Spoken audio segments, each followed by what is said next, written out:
अस्सलाम वालेकुम जी। उम्मीद है मेरे तमाम भाई सब खैरियत से होंगे। आप देख रहे हैं हुसैनी व्लॉग।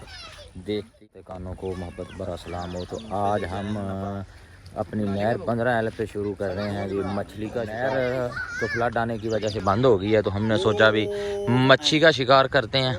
ये मच्छी का शिकार करने के लिए और नदीम साहब जो हैं, ये देखें नदीम साहब भाई इंजॉय कर रहे हैं पूरा, और ये शिकार के लिए बड़े बेताब हैं कि मच्छी आएगी। तो उम्मीद लगा तो बैठे हैं मेहनती बंदे। नदीम भाई, हाँ जी सर, क्या सुनाओ वालो ठीक ठाक हो? सुनाओ कैसा लग रहा है जी? बहुत अच्छा लग रहा है। कैसा लग रहा है जी? बहुत जबरदस्त है जी। मछली बनानी 2 किलो दी। हां तो जा और मच्छी आ रही है माशाल्लाह इथे जी। 2 किलो दिया तो लेके गया नहीं पकड़ के मछली दा। बड़ी गल है जी। आबद गिल साहब जेडे ने वो मच्छी दा ता दे के ते मच्छी पकड़ने ने साडे छोटे छोटे शिकारी देख लो जी। एक तो कैमरे वाला पर वेखो जी भाईजान, इधर वेखो जी, छोटे छोटे शिकारी ने जिड्डी मच्छी दा साइज है ओडे साडे शिकारी ने। ते मजा भी बड़ा आ रहा है। ਅਸੀਂ ਤਾਂ ਬਾਹਰ ਖਲੋ ਕੇ ਇੰਜੋਏ ਕਰ ਰਹੇ ਹਾਂ ਬਸ। तो नदीम भाई कितनी उम्मीद है ਤੁਹਾਡੇ ਨੂੰ? कितनी मच्छी पकड़ी जाएगी नदीम साहब?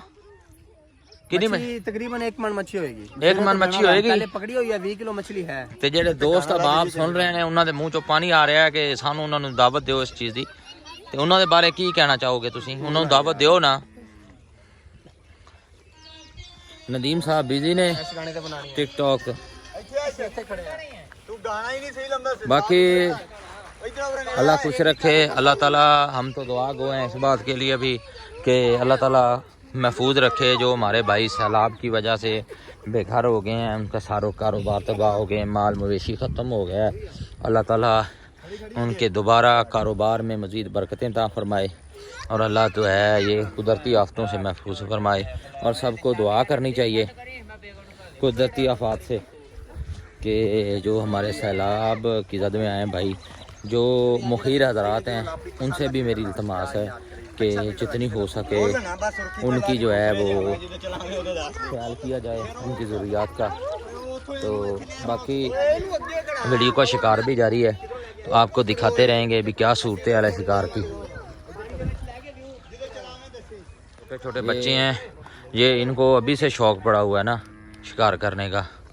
तो दुआओं में याद रखिएगा। अभी और वीडियो बनाते हैं, फिर कोई और मछली पकड़ते हैं तो आपको मछली का साइज़ भी बताते हैं, फिर बनाएंगे भी, ठीक है। शिकारियाँ भी मच्छी फड़ी किन्नी है, मछियाँ जड़ियाँ ने मछियाँ फड़ी जाते ने। सुट दे बाहर, सुट दे तू कट ले, तू छड़ ना दे भी शिकारी। जी मच्छी 2 दाने हाथ लगे ने, 2 दाने ते आधा शेर दे दाने ने, आधा शेर दे। 15L चो मच्छी पड़ रही ने। शायकीन भी वेख रहे ने, बड़ी बड़ी दूरों शायकीन है। साढ़े छोटे छोटे टिकटॉकर ने, ये जी टिकटॉक दी वीडियो बड़ियां VIP बनाते ने। मछली पकड़ी है जी, देखो जी ਤੁਹਾਡੇ सामने ताजा मच्छी। ये नदीम साहब है मच्छी पकड़ना जी। ये कितना वजन हो सी है नदीम साहब? वजन है जी 1 पाव तो ऊपर है जी। अच्छा पाइए तो छोटा दाना यही है जी। पहला दाना साਡਾ 4 किलो ਦਾ ਸੀ। अच्छा पहला दाना 4 किलो ਦਾ ਸੀ। मुंडा ले गया। हां जी।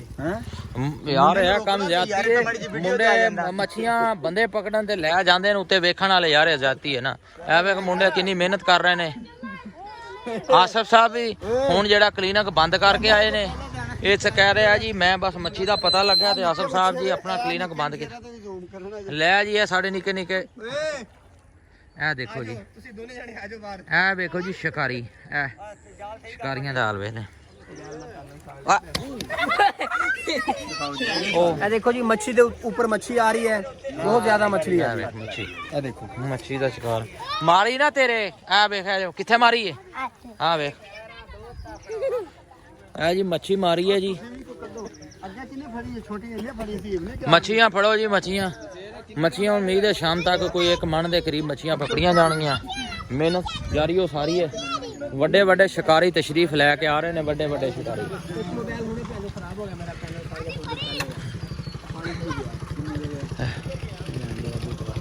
शिकारी आ रहे हैं जी, शिकारी ਵੱਡੇ ਵੱਡੇ शिकारी आ रहे हैं जी मच्छियां वेखण वास्ते।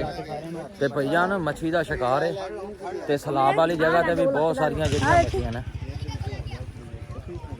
मच्छियां का शिकार भी बहुत जरा ना ज़्यादा VIP जा रहा है ना। ये कैमरा हाँ कैमरे का जी जूम करके दिखाना जी। यार को मच्छी यार पीछे कर, पीछे पीछे पीछे और मूव करें, बहुत दूर कर रहे हैं ये देखो। और इसको कितना जूम इसका देखो यार, कैमरे का आखिर जूम है। और मौसम पिंड का जो है ना, ये भी माहौल देखें, पिंड का माहौल है, डूबता सूरज का मंजर ही और है। हाँ भाई शहर जम के भी नहीं ਤੁਹਾਨੂੰ ਲੱਭ ਸਕਦਾ, ਪਿੰਡਾਂ ਦਾ ਦਿਹਾਤਾਂ ਦਾ ਜ਼ਿੰਦਗੀ और है। बाकी इंशाल्लाह जाल नेड़े लग गया, मच्छियां जड़ियां ने इंशाल्लाह सुबह शिकार करसा इन्हां दा।